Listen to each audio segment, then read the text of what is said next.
Mas mahal na pamasahe kumpara nitong Disyembre naman ang ikinagulat ng ilang pasahero sa PITX. Nagkakaubusan na rin ng ticket habang delayed ang dating ng ilang bus na traffic sa Quezon Province. Nakatutok live sa Parañaque, si Jonathan Andal. Jonathan. Emil, dagsana ang mga pasahero rito sa PITX kaya siksika na sa ilang parte ng terminal. Ang haba na rin po ng mga pila rito, yung isang pila umabot na dun sa second floor kaya pinatay na yung isang escalator at doon na nakatungtong yung mga pasahero. Ibinenta na lang ni Buboy ang tiket niya pa Bicol. Bigo kasi siyang makabili ng tiket pabalik naman ng Maynila sa Lunes para umabot sa trabaho. Sinasabi nila mag-chance passenger pagdating ng Naga pero mahirap doon kasi ilang beses ko nang na-experience ang haba-haba ng pila tapos sa mga pumipila sa chance passengers natutulog na halos sa floor ng Central Bus Terminal. So binenta ko na lang, hindi na lang muna kayo magkikita ng family ko ngayong Holy Week.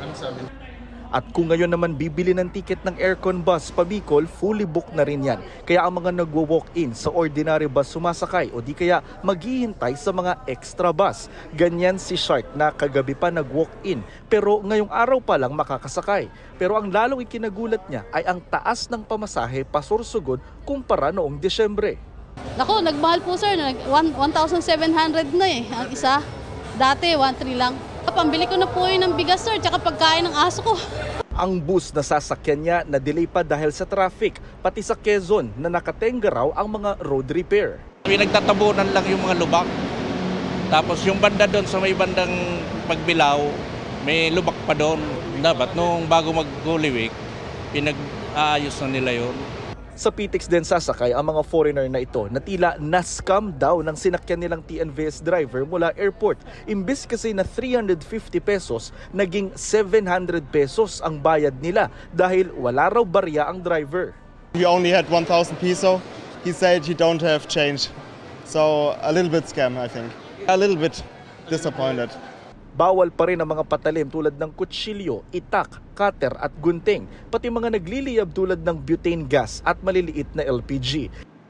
Sa mga bus terminal naman sa Cubao, Quezon City, nag-inspeksyon ng hepe ng NCR Police Office. Kalahati raw ng kanilang pwersa ang magbabantay lalo sa simbahan at matataong lugar. In Metro Manila, ang threat level natin ay napakababa.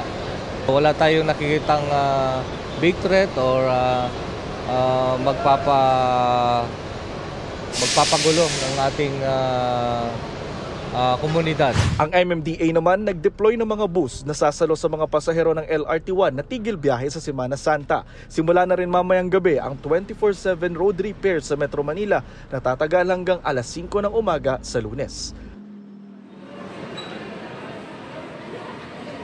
Emil, as of 6 p.m., nasa 140,000 na yung mga pumasok na pasahero dito sa may terminal.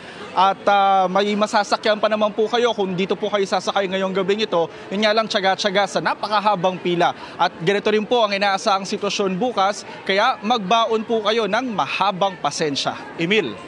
Maraming salamat, Jonathan Andal.